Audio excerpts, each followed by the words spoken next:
right, so what I have here is I have my cover that I have painted, and I am going to pull out some decorative paper. I really like scrapbook paper. This just has some really cool looking designs in there that I can use in my sketchbook. And what I'm going to do is I'm going to go through my paper and I'm going to cut out some things that speak to me. So I really like this butterfly. So I'm going to come in here and cut out this butterfly. Now, when I am cutting, it's important to note that I turn the paper, not my scissors. And that is what allows me to get some really awesome detailed cutting. So if you watch closely, I'm actually turning the paper more than my scissors. I might turn my scissors slightly, but there's really not a lot of movement in the scissors. Most of the movement is occurring from moving the paper. Our wrist only turns so far. So I'm going to cut out my butterfly, and I'm just going to spend some time going through my scrapbook paper and kind of pick out my images that I want to include on my cover. I also really like these flowers right here. So once again, moving the paper. I'm also not cutting these out precisely. It's really kind of up to you how you do it. These have got a lot of intricate details in it, and I feel like, you know, some of the detail cutting might frustrate me. So I'm going to choose to kind of leave a little bit of a white paper around it. So I can cut it out kind of like this. And then I can go in and cut it out even more closer to the image. Just kind of really making how I cut this out look really nice. Even if I leave that little bit of white paper showing around these intricate designs.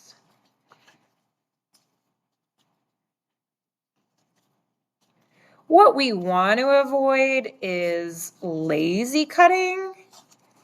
And lazy cutting looks like this. So let's say same design. I'm going to come in here and I'm just going to chop that out. This would be what I would call lazy cutting. Okay, so I'm going to go for more. See the difference? I still have the white paper behind the leaves, but this is not very nice and neat and pretty. So I'm going to come in here and I'm going to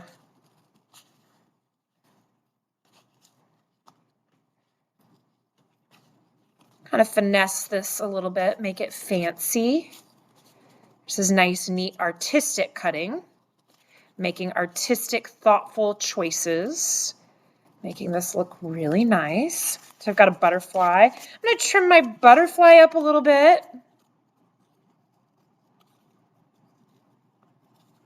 I want my design to have a little less of the paper in the background. Okay. I'm going to choose to cut that off. Okay.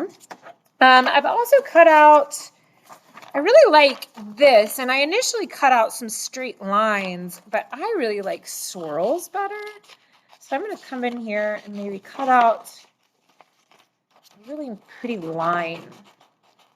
Just feel like I need a really cool line of music.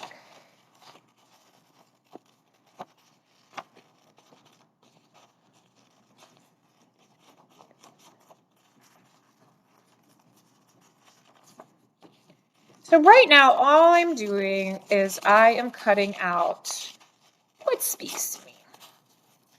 I'm really trusting my intuition, not overthinking things. Let's see. These papers are a little transparent. I'm not a huge fan. I do really like this. I'm a huge fan of sunflowers. Sunflowers are neat. So I'm actually going to kind of chop this one out. And then I'm going to trim it up.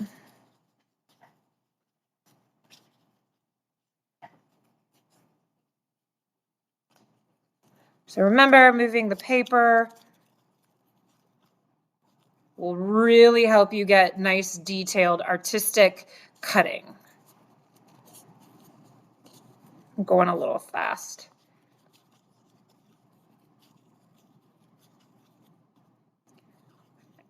So there's that. So I've got my sunflower, I've got some really cool lined paper. And now what I want to do is kind of arrange these in an interesting way on my cover. So maybe I kind of play with these and put them there and this here. Maybe just kind of choose something that's really nice. I know that there is going to be a day 3 with this, and I don't want to overfill this right now because tomorrow what we're going to do is we are going to add a drawing to this. So, and then cut out the drawing and glue it to this. So I want to leave room for that drawing. So I'm going to overwhelm my cover with that. So I'm going to stop here and I'm going to glue down this stuff right where I have it. So I've got kind of my layout and I'm going to use a glue stick, cover it with glue, and then glue this right where I had it. Or close to. Make sure you cover the edges of all of your image. So all of my edges, because you don't want pieces of paper sticking up from your cover. You want your cover to be completely flat.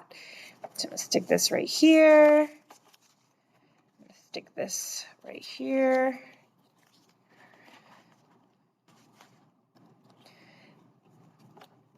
And then I'm going to stick this right here. And whatever I draw, it'll probably go somewhere in here maybe. Okay. So that is step 2 to decorating our mixed media book cover.